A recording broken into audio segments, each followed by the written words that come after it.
Hi everyone. Let's understand the features of accounting principles. So first of all, accounting principles are uniform set of rules. So these are standard set of rules and guidelines which are uniform across to be followed by the accounting world for the purpose of presenting and recording the financial records, statements.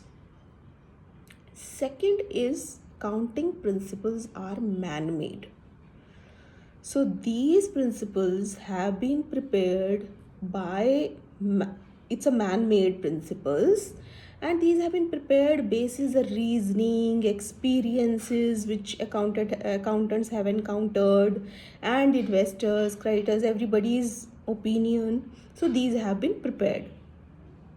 Third is they are flexible. So accounting principles are not rigid in nature. They are flexible in terms of new government policies. If there are any changes to the government policies, there would be a changes to accounting principles as well.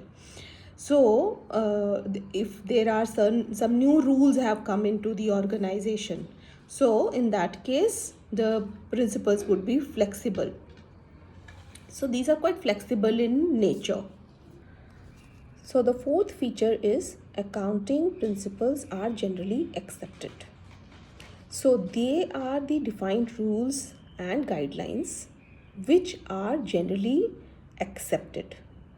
And the acceptance depends on following criteria. One is relevance. The accounting principle is relevant if it provides the information which is required for the accounting purposes.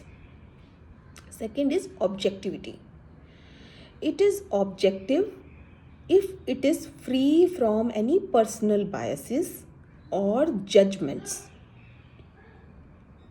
And second thing, from the objectivity perspective, if the information provided in financial statements can be verifiable by the third party for its correctness and truthfulness, then the information is considered as objective. And the third criteria is feasibility. A principle is feasible if it can be applied without any complexity, undue complexity or cost. Thank you very much.